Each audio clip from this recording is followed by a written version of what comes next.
Hi, I'm so excited. Thank you for joining. Thank you for doing this. Thank you for asking. Oh, it's a pleasure. First of all, I have to tell you, not only I'm an entertainment journalist, but I love your work. I've been your fan since, since I was little, well, not little, but like a teenager. And this is such an honor to finally be able to interview you. So, if I'll do my best to keep it professional. I will keep it professional, obviously, but I know that there are so many fans of yours from Brazil who joined this live, and everybody was so excited. So thank you for doing this. It's so rare that we have the chance to speak to, someone who is so huge in the musical theater industry as you are. So thank you so much. No, my pleasure. My pleasure. I'm sorry it took me so long to join. I couldn't work out how. Oh, don't worry. Don't worry. It happens. No, I'm glad that this worked out. So for those who don't know Frances Ruffelle, you should, and you should also follow her. It's just go there. Her name is right there. So for those who don't know it, I was looking for a better phrase to describe, your voice and who you are. But I will steal this from the bio you sent me because I think Trevor Nunn said it best.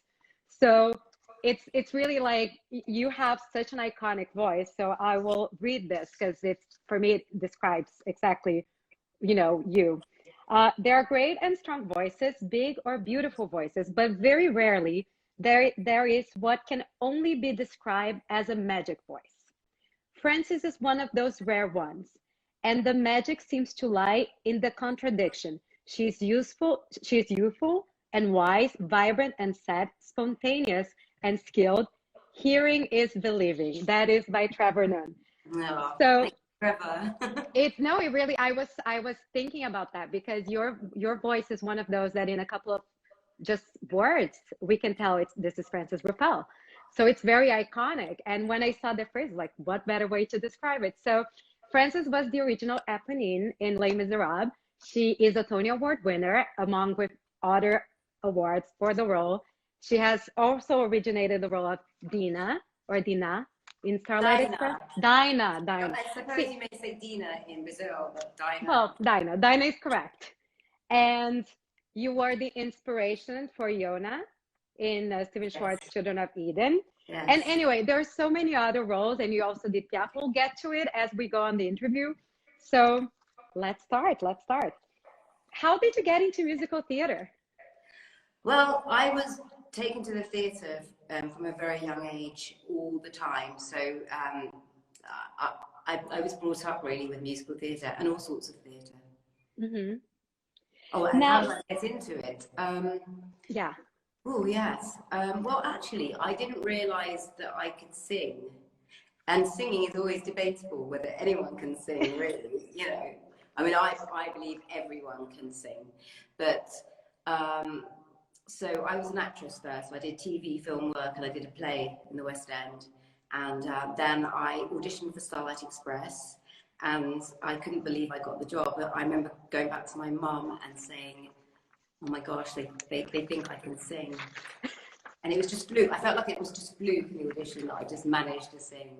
So even though, I wanted to be a singer and I practiced hard in my bedroom, but I have like a kind of naturally husky voice. So it's not an obvious musical theatre voice. So I was really thrilled that I got the job. Now, when we talk about Starlight Express, I would think that singing would be the least of the challenges. You had to roller skate, You had to do this all in roller skates. How was that? Well, 8 shows a week on roller skates. You get used to it. But I did know I had the role a year before, so they sent me to roller skating lessons.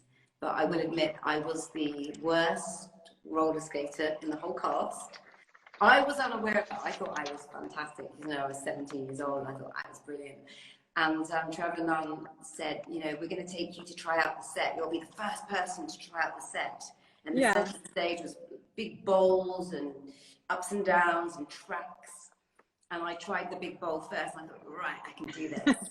Anyway, I landed straight on my coccyx and just winded myself. I could barely breathe. And I started crying for my mum. And then I was so embarrassed because obviously Trevor Nunn came running up to me to are you okay? Are you okay? And I was so embarrassed because I was trying to be a grown-up. but it turned out that he had asked me to try the set out first because I was the worst one, and he said, if I can do it, anyone can do it. That is a very good anecdote about the show, because it's something that, you know, when people probably thought about this show, it's like roller skates. That's so unusual. But I wanted to ask you as well, like, how was working with Andrew Lloyd Webber, because that was in somewhat still in the beginning of his career, like not beginning, but still in a phase that he wasn't this massive hit composer that he is today. How was that?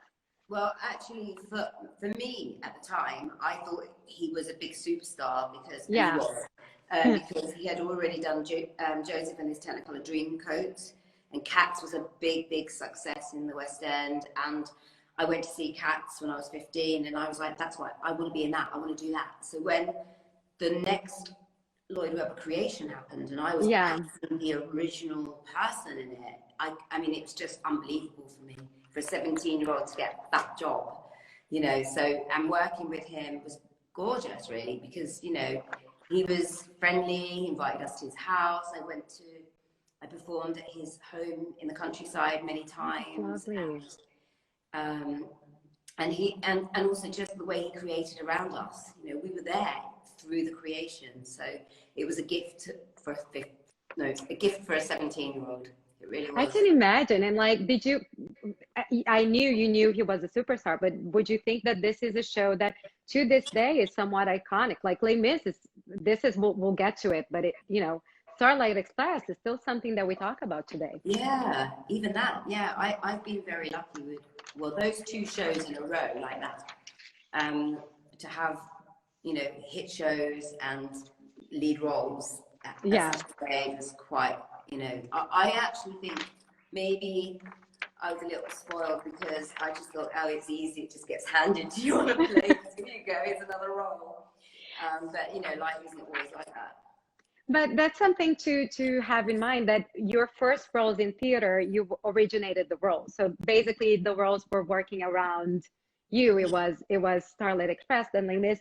So what's the difference between what differs when you get a role that you're developing with the composer and with the director to a role that later you're getting into a role that's already created? Well, when you're developing it, obviously they want the show to be amazing, and they want you to be amazing. So they're going to make sure that it's your range, that it suits you, that you're good in it, because everyone would be crazy to make you do something that doesn't work for you. So everyone is a big team. You know, it's all teamwork, and we are, you know, we're doing it. I mean, I'm lucky because it was done for me. Every note I sang was for me. Yes. So. I've done Chicago, and that's playing that lovely role, Roxy Hart. That must have been a fun role. Oh, so much fun. But, you know, at the same time, I came in and I wasn't the original. But they were lovely because they did although you had certain places you had to stand, but you still were able to put your own spin on it, which was lovely. And also the keys, they could change the keys. They made sure you had the keys set for you, that worked for you. So that was quite unusual. I think a lot of theatres, when they get replacements in, they keep the keys the same as the original. And I think it's wrong. I think they should always change things. Adapt, their vocals. You know, otherwise you just get carbon copies coming in and out, and that's not exciting for the audience and not exciting for the performer either. Yeah, and I think it doesn't show the best that the performer has to offer. So even to show the material, it's best when the performer is at its best. Yeah. So I wanted to, before we go into the Bon Bleu and Schauberg world, I want to make sure that we talk about Stephen Schwartz, because Children of Eden never made it to Broadway, but it was such an important show for him and his audience, and he wrote it thinking about you. You were the inspiration for the role. So I actually worked with him in his home in Connecticut, and he wrote the role for me, which was lovely again. And he challenged me, actually, because I challenged myself. I said, Stephen, take me up higher. I'm just going to really get that, you know, I'm going to get that note every night. And actually, so it was a massive challenge for me. I kind of, while I was doing it 8 times a week, I was like, oh God, here comes that note. you know, and I Because kind that of regretted it, but because it was, that's something that most people don't realize, guys. It's 8 shows a week. It's not like a one performance and then you're off for the week and then you go back to it. This is like your everyday job. yeah, absolutely. So that was lovely. I had some lovely stories working in Stephen Schwartz's house, because they have a parrot, or had a parrot. I don't know that they've still got the parrot. And Stephen had a wife, Carol, and children, and so I used to go and stay with them all and have lots of fun with them all. And it was before the days of the mobile phone. And Carol used to, you know, when the phone rang, she'd say, "Steve, phone! Steve, phone!" Anyway, the parrot imitated her, so Oh my Steve gosh. was running around the house thinking that the phone was ringing. That's hysterical. Also, the parrot used to sing "Day by Day" as well, the song from Oh, Ruffelle that he wrote. that's amazing. A parrot that can sing a musical theater piece. They should have put that in some show or something. I know. I wonder whether the parrots still exist. I don't know how long parrots live. I have no idea. That was 30. Do you know what? That was over 30 years ago. Oh my God. That was 91, wasn't it? The show started in 91, so that must have been before. Yeah. So I wanted to ask you, what was like your biggest lesson from Andrew Lloyd Webber, and what was your biggest lesson from Stephen Schwartz? My biggest what? Lesson, like your biggest either lesson or an advice that they gave you, because I think when you're working so close. I think if I always took the advice people gave me and learned my lesson, I'd be a lot better off in my life. I was actually writing about that today. Oh gosh, I think with Stephen, with any Stephen and Andrew Lloyd Webber, no, I don't think them specifically gave me lessons to learn. I think just learning, starting young and learning and working in a professional world like that, and just learning when to use your voice to make something better and without treading on people's toes. You know, it's a whole political thing of working with great artists, you know, just learning how to collaborate, really. I think I learned a lot from that, and I'm still learning. And that's the thing, because musical theater really is a collaboration thing. It's not just the vision of one person. They have to accommodate with the performer, the director, the composer, the lyricist. So it must have been, I can only imagine what goes into a creation of a musical like this that you've been part of.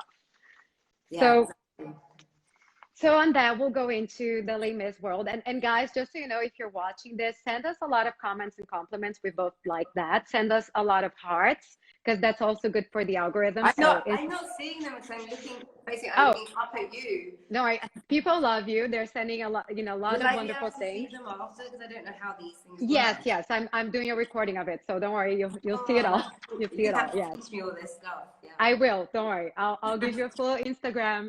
This is your second live, right? You did one today earlier. Yeah, an hour before this, just to see what it was like. I'm honored. I'm honored to be your live debut.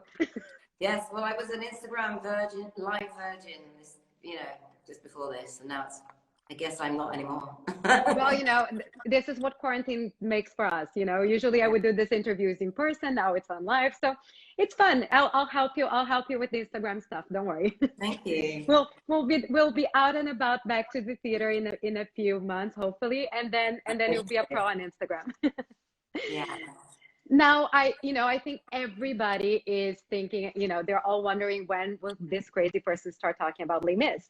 So I think we have to get on it, because I do have to ask a question. Do you think you'll ever be able to either do an interview or a performance without having to mention Les Mis? Probably not. I don't think so, right?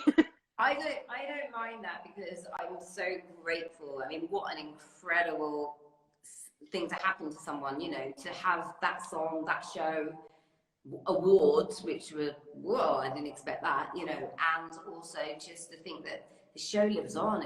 It's like a West Side Story, really, isn't it? I think even bigger, because nowadays I think people recognize Les Mis much more than West Side Story. Yeah.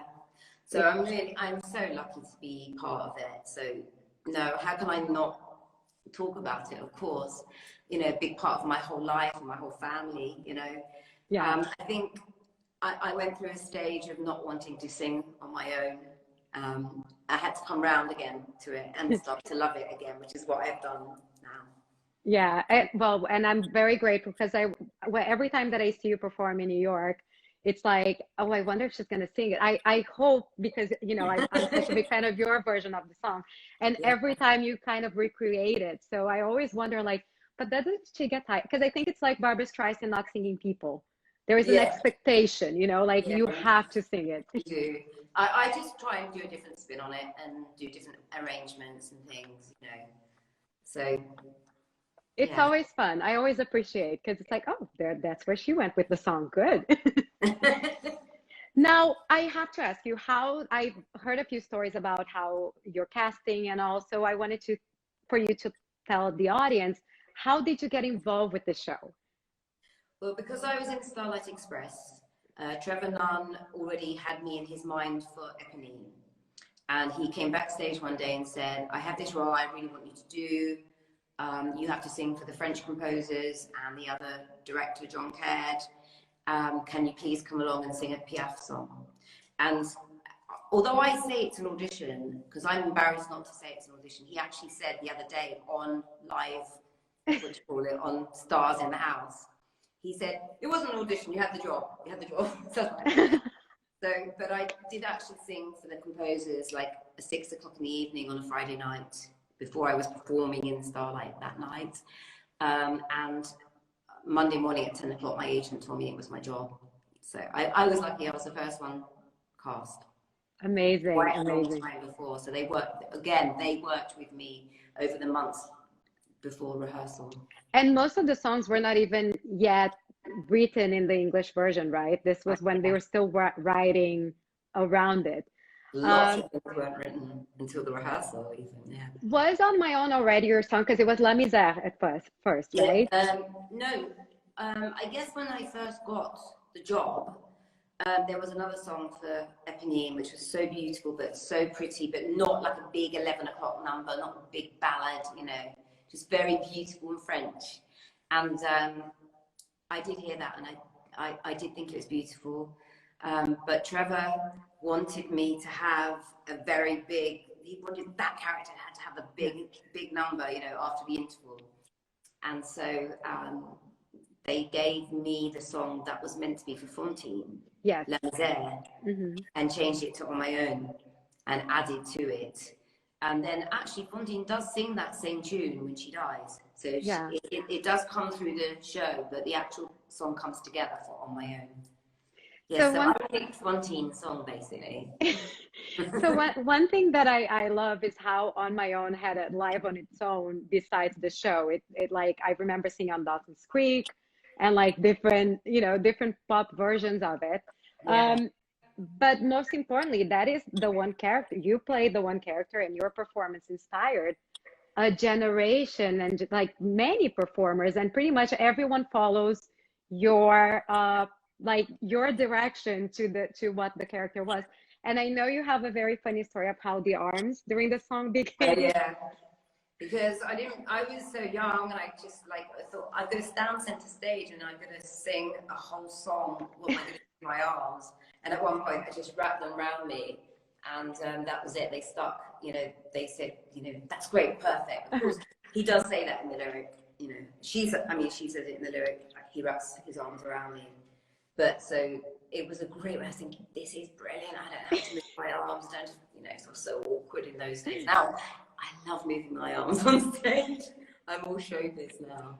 Well, you know, this is quite some time after. So, you know, as a performer, they have people were laughing because they're saying, "Oh, spoiler alert!" Because I think you said Fontaine dies. Guys, this is Les Mis. Pretty much, aside from 2 characters, everyone else dies. It's just how they died that it's interesting. It's really not much of a spoiler alert. I think we all know.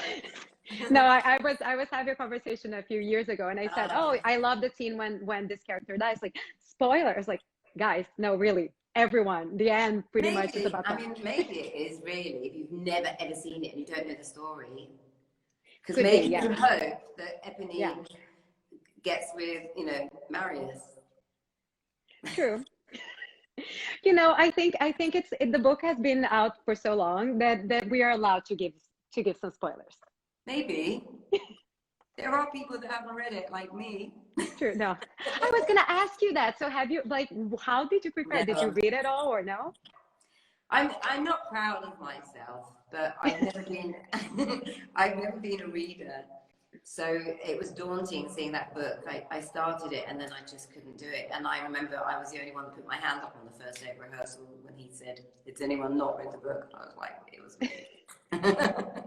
I think you did okay. You know, I don't think people noticed it. Yeah, well, I'm sure.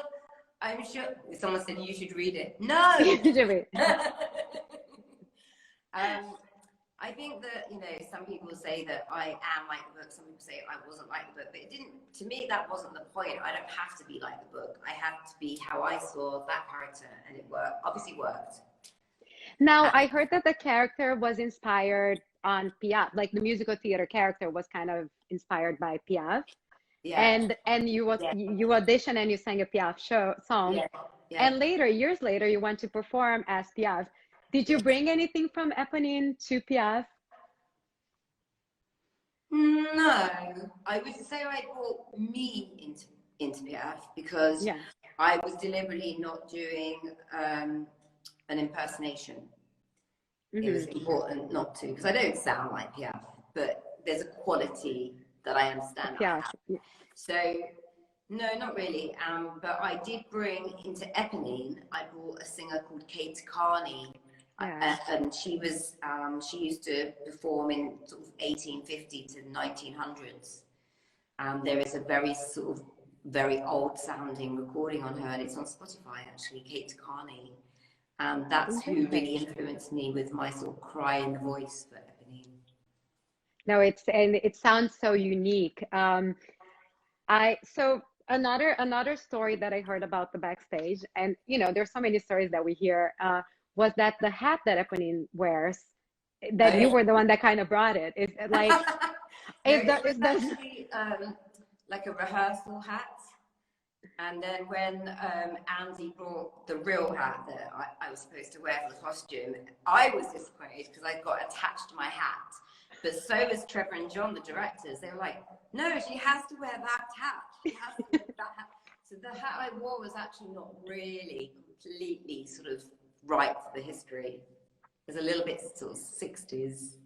Oh my gosh, I think it's kind of cool that it's like, it really is your own character. Like the hat was yours. Yes, yeah. And the other thing I did as well, I think costumes is really important. I insisted on wearing boots that were too big for me, so that every time I walked, it was probably terrible for my posture and my feet, but every time I walked, I was just sort of like, you know, picking up these boots, and then that gives the character a walk. And also the reality is that she was lucky to have shoes. True. She would never have found perfect sized boots. Now, one thing that I remember from Les Mis, and I've seen the show and seen it many, many times, was that Eponine is the only character apart from Gavroche that talks to the audience, right? Like she makes these comments to the audience sometimes. Do you know what? That is funny. I have never even thought about that. Well, maybe I did back then. Please forgive me. It's many years ago. Yeah, of course. No, I'm impressed that nobody mentioned that before. No. But I always wonder if that's when did I talk to you? There was this comments of like little you see, you know, like on she knows her way around. Yes, and yes, that you on the air, and yeah. So, no, they can't do this, didn't they? Somebody's saying, did you know Eponine and Gavroche were siblings? I knew. Yes. Yeah. We didn't say that in the show, but really, yes, I do know that. Yeah, I found out that later. Book about, it was a made-up story about Eponine. It went into her backstory to when she dies, and it's really a lovely book. Is it? It's yeah, that's why people need to read the book.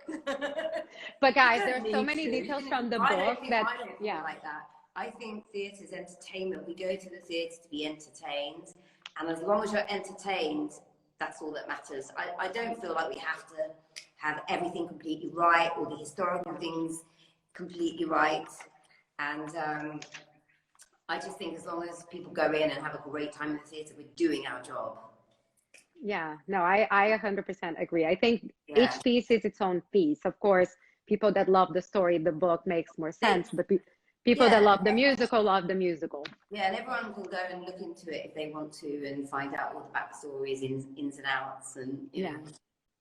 Now, I know you and Colm were transferred to Broadway, and Karen is like, all right, Karen is the best. So you and Colm were. You know I can't read, Karen. I'm letting you know. She's like, all right, don't read the book. I'm a big Audible fan. You know, when you listen to books, I love listening to books. Yes, I enjoyed that as well, because you can do other stuff while you're still involved in the story.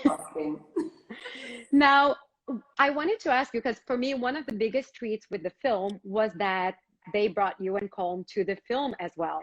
How did that come about? And because I think everybody who actually loves the show version of when we saw both of your faces was like, oh, they know we needed this.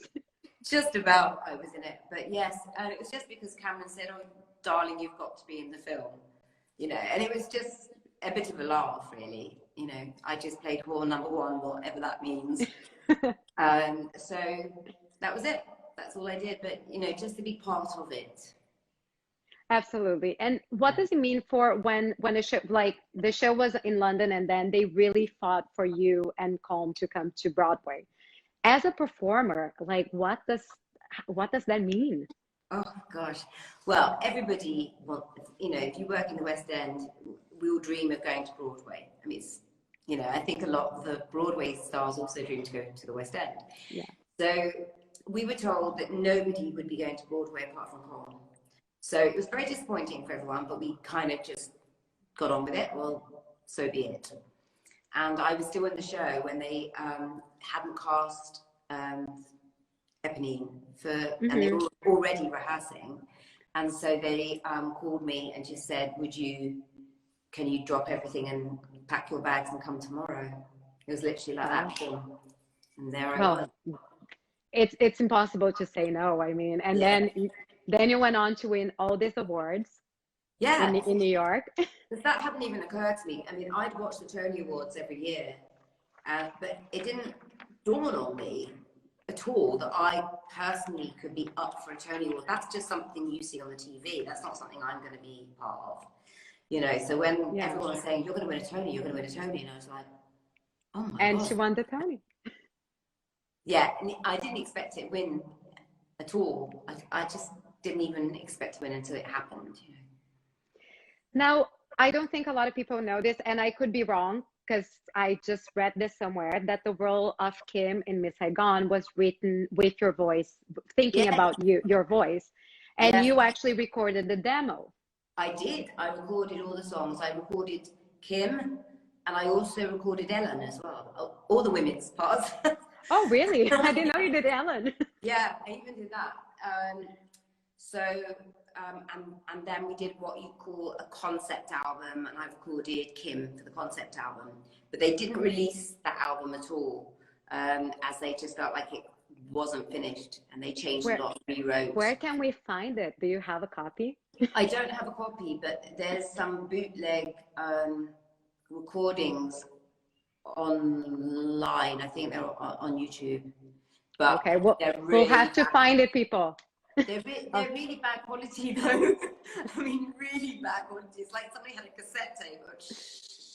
You know, it would be so nice if they could give us the originals, because they probably mixed them and everything. You know, they were done in studios.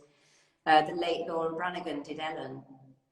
And we had David Essex doing the engineer. That's amazing. Yeah. And then when they were casting Leah as, or Leia, you say Leia, I think. I think Leia, yeah. Yeah, when they were casting Leia as Kim, they wanted me to come and do Ellen, and I was like, come on, guys, you know I'm not going to do it. I had a brand new baby as well, you know.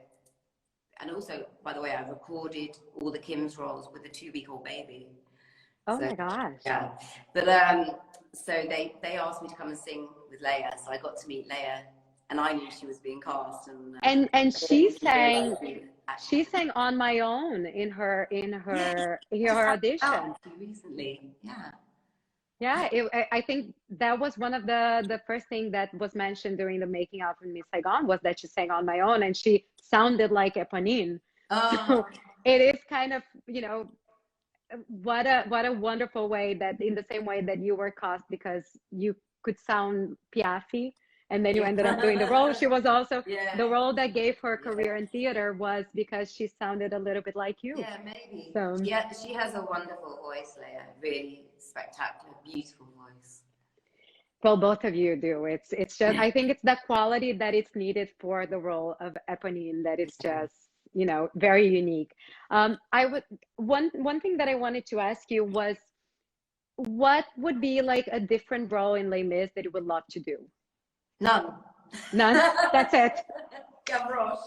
Gavroche. I think that would be a lot of fun. I'm not really, no, I think I always thought when I was doing Eponine that I felt like it was the best role in the whole show. Yeah.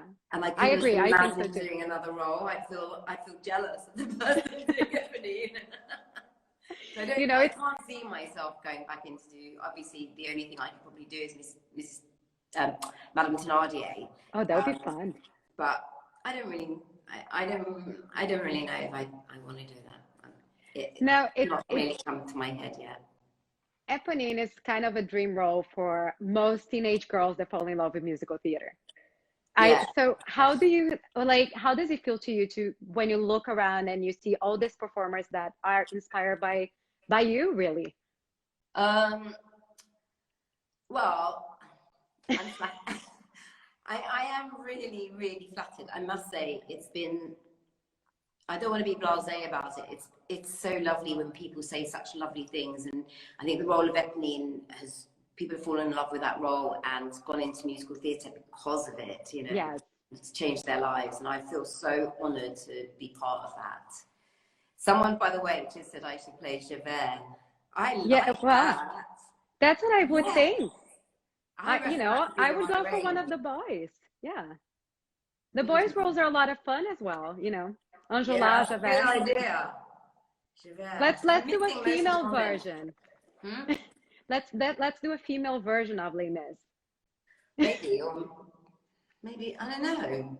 I haven't really thought it out. I mean, what with company, you know, they've been doing company the other way around and a lot of things like that recently. Speaking of company, do you have any interesting stories with Patti LuPone? You're one of the few characters that had scenes with her in Les Mis. Oh my gosh, I absolutely love Patti. I love Patti so much. We had such a great time in London doing Les Mis and kept in contact over the years here and there. And now since I've been in New York and everything, she's, you know, become a mate again, which is so lovely. Way back, all I can say really is that, well, I don't want to offend anyone, but I just feel like her a dream is just untouchable. I mean, I'm such a big fan, but also I feel like Patti LuPone, when I first saw her perform I Dreamed a Dream, and then I saw her perform the death scene where in the hospital, I was such a mess in the rehearsal room. It was just in a rehearsal room. I was sobbing and sobbing and sobbing, and that just shows you what someone can do to you. How strong, yeah. And I had to just get myself together, and because I had to sort of go on for the Paris scene, you know, because we were doing the first run through of the whole show. I've never forgotten that, and that's also seeing those scenes with her was when I realized we were in something very, very special. Now, in her book, she says very openly that she would, because Les Mis is an ensemble musical, so everybody's in the group scenes, basically, even if you're one of the leads. And she said that she would hide during the rehearsal so she wouldn't be called for the ensemble scenes. Yeah. Did you guys know that? Yeah, she got caught and had to go on. Yeah, that's why she appears, the Fantine appears as the bullet boy, I think. Yeah. Well, yeah, because they got her, I guess that's why all the other Fantines had to do it. I'm sure they would have made them do it anyway at some point. It's very, very much a John and Trevor thing to make sure we all do ensemble work. Now, One thing that I have to ask, because you have such a remarkable theater experience, do you still have dream roles? What would be like roles that you would look in, like, oh, I would love to do this one day? Sort of, but not really. I mean, I have to admit, there's so many roles out there that I've always loved, would have loved to have done, and then I don't ever seem to get the chance. Like, you know, I'd have loved to have done Sally Bowles in Cabaret. You know, and I'm at an age where they wouldn't cast me now. But it's still, you could still look the role. I mean, debatable, but I think it depends on how they're doing the whole thing. You know, these days maybe we can cast anyone doing anything. You know, I think it's, in a way, I feel like we've given ourselves a lot of freedom, which can be great. I agree. Yes. Yeah. But I mean, there's so many roles, like Adelaide in Guys and Dolls is one of my favorites. That's lovely. You know, there's so many things, but I don't really like spending my life hoping for those roles, and I don't spend my life hoping for work. I always create my own. I write all the time. You've seen my show. Yes. Yeah, it's so much fun, guys, when it's back. We're having a residency. I love it. I could go every week, honestly. I know it's monthly thing, but I could go every week. Well, what's actually happening with that is that I've rewritten it, and it's become a show called Ruby's Poison. And yeah, it was supposed to be on this autumn off Broadway for 6 weeks. I know. So with the set, and yeah, you know about that. So obviously not now. So that will happen at some point. I'm not sure when or where. And I'm writing another play with music. Very, very fun, very entertaining, very funny. And it's got about 10 people in the cast. Oh, that's fun. Yeah, so that's really looking exciting as well. Again, that's for theatre, so we don't really know when that's actually going to happen. Well, hopefully soon. Hopefully we'll go back to normality in a few months. Yeah, but hope so. Somebody here is suggesting Norma Desmond from Sunset Boulevard. I think that's a great role. Yeah, that is a great role, actually. There's so many good roles. I just don't set my heart on anything. I really don't. Yeah. And then I've also written Ruby's Poison as a film. And I'm writing, right now I'm writing a TV series. I'm right at the beginning of it, and I'm trying to learn more as I go along and do some classes and everything. And, you know, but I just, who knows if any of these things will get out there, you know, you never know. But I think... Yeah, but you're still trying and pushing yourself. It's, you know, you're still being creative. Yeah. Wrote a song the other day called The Wallpaper Song. Oh. Well, and today you were just showing a new song, wasn't it? Oh, that was something else. That's a collaboration I do with a friend of mine called Sam Kelser, and it's Patala. We're called Patala, and we have these yin and tonic mixes, and basically they are beautiful chanty style music. But I say chanty style, that sounds a bit funny, but kind of beautiful meditation mantras, but set to sort of beats, and a bit like Massive Attack, you know, do you remember Massive? A bit like that kind of feel. So we do that, and it's basically, it's on SoundCloud, and it's on, so you can actually listen free, but it's also on Spotify as well. So guys, check it out, and check out all her music, because you have amazing work out there. So for you guys that are not so familiar, like us crazy fans are, go after this music, because it's really amazing. Yeah, it's free as well. It just, I think it's free on Spotify, maybe on YouTube. I'm not sure, but I hope it's free. I'm sure YouTube has a lot. YouTube has a lot. I was while I was preparing for this, like, oh, I forgot, like that was this concert or that, you know. Yeah. I'm sure there's lots of things I wish wasn't on there. Nothing that you should be embarrassed. I would let you know. Oh, that's good. No. So I always ask my musical theater people this when I interview them: what is your musical or musical theater guilty pleasure? Because, you know, there's always like a show that we know is not great, but we love it, or, you know. So what is your guilty pleasure, musically speaking? Wow, gosh, if I said, it's a funny one actually, because Blood Brothers is a really massive hit in the UK. I love it, but in New York it wasn't such a big hit. So there's a guilty New York one, because I love Blood Brothers, I'm trying to think if there's any. I mean, I love March for Falsettos. I think that was quite a big hit years ago. Yeah, it was. And I think, didn't they have a revival recently? I think they did. They did a sort. It's a different take on it. I mean, one of my Yeah. favorite songs isn't even in it anymore. I'm trying to think. What do I? Oh, was On the 20th Century a hit? Because I love On the 20th Century. In New York, I think they even had like a film version. I think it had like a yeah, following. Yeah, probably was. Yeah. You know, I don't really know. I can't think what kind of guilty pleasure I have. I'm not feeling guilty about any of them. Karen supports you. She says, I love Blood Brothers too. But she's also British, so it might be a British thing. There's a role. I'd like to play that role. Oh, Mother. okay. Yeah. We'll start campaigning. We'll start campaigning for it. And another question I love to ask for professional singers is, what is your go-to either karaoke song or sing in the shower song? I'm embarrassed to say I don't really sing much at home. It's awful. I used to sing all the time, but I don't really.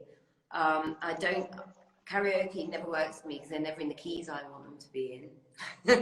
And I want to be good. I agree. I have the same problem. I like it to be perfect. And then the sound is off and it's, Yeah, so I think, so I don't really sing songs around the house that much. Isn't that awful? No, I do my warm-ups and you do that for a living, so it's understandable. Yeah. I mean, Karen, Karen is saying songs. I write songs a lot, so I do sing that kind of stuff. You're creative. Yeah. Karen said, we sang I Know Him So Well at karaoke. That's a great song from Chess. That's when I first met you, Karen, and we did do that. But believe me, I did not really want to go to karaoke, but I think it was somebody else that organized that karaoke thing. I'm not a karaoke fan. I think I heard that story that you guys went to karaoke together. I was like, how come I was not invited for that? But so somebody was saying Sondheim. Don't show the video. Karen, keep it quiet. I sing it professionally, actually, with Cynthia Erivo on at the Royal Festival Hall. That's on YouTube. You can check that out. I saw that. Guys, feel free. We have still 15 minutes, so send in your questions. We'll try to get to as many as we can. I forgot now what I was going to ask. Oh, no worries. I also have mine here because we're talking and chatting. But so somebody said, what about Sondheim? Like, what would be your go-to Sondheim song? Do you know, I absolutely love Sondheim. I've never been asked to do a show by him, sadly.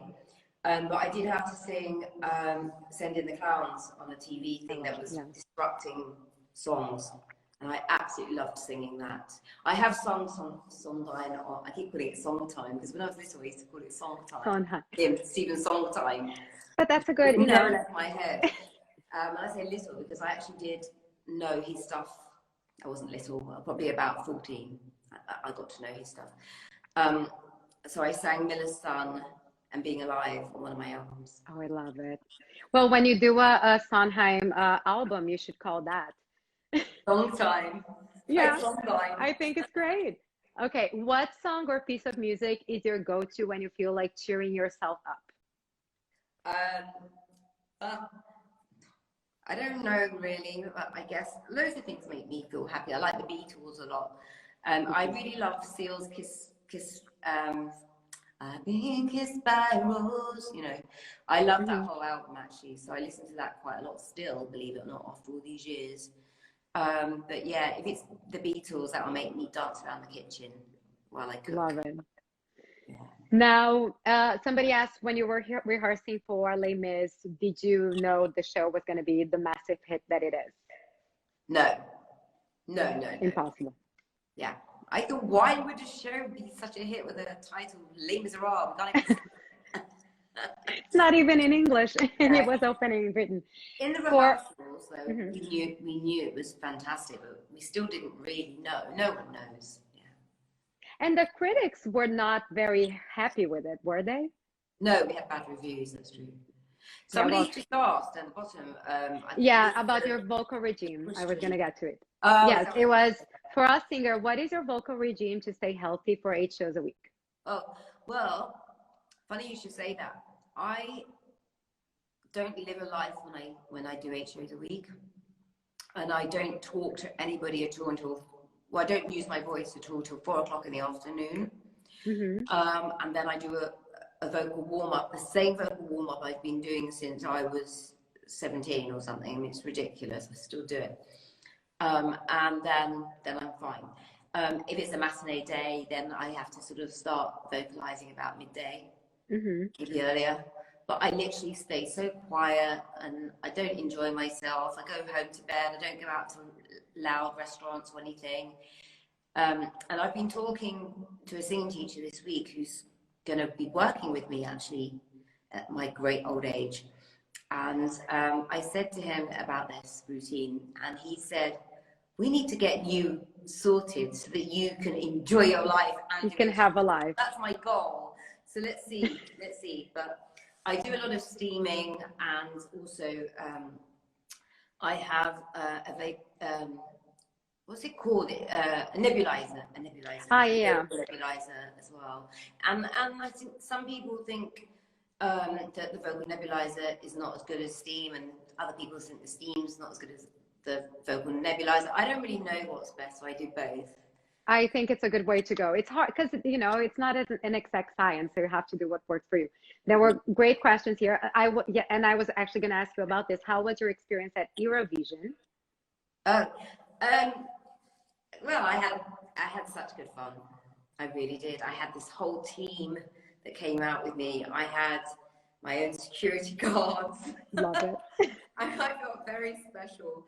And the BBC, my God, they must have so much money. I had this suite with a big 4-poster bed, and I stayed there for a week in Ireland during the contest, and got invited to parties, and I just had a ball.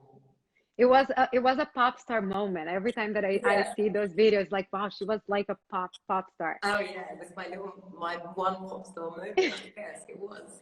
Yeah. And somebody asked about the experience you had with Wild Party. I think Queenie is one of the most interesting characters out there. So tell us about Wild Party.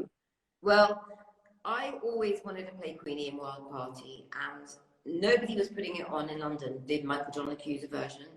And so I was like, how can I get the rights? I just need to try and get the rights to this. I asked a producer friend of mine to get the rights. She tried twice, and they kept saying no. And then I did my show in New York, which is my one-woman show, and Michael John Accuser was in the audience because he's a really great friend of Maury Yeston. And Maury Yeston has been very supportive to me, which is amazing. So he came and brought Michael John Accuser. As soon as I found out that Michael John was in the audience half an hour before, I absolutely freaked out. And every single song of his that I sang, which was 4 of them in that show, I made up the words.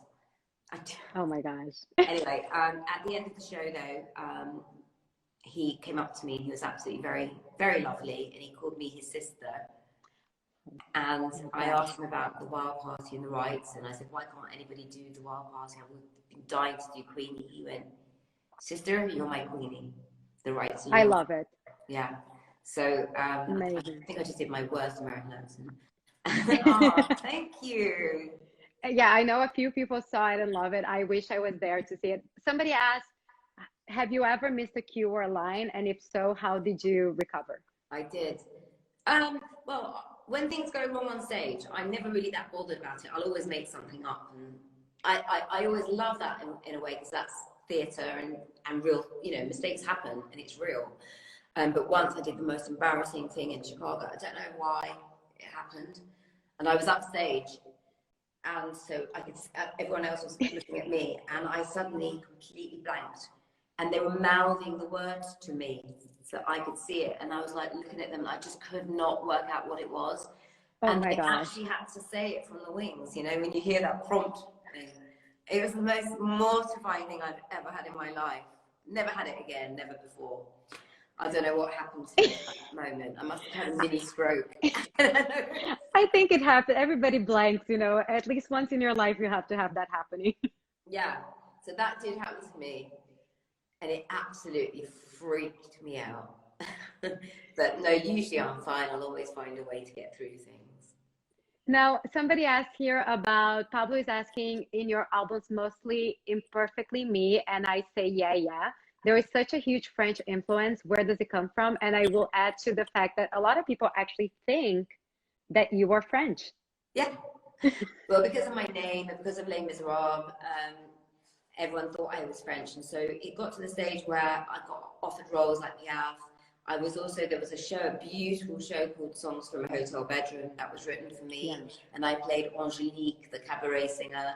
And so I had to learn French songs for that as well. But oddly enough, even before Les Mis, I was very much into listening to Edith Piaf.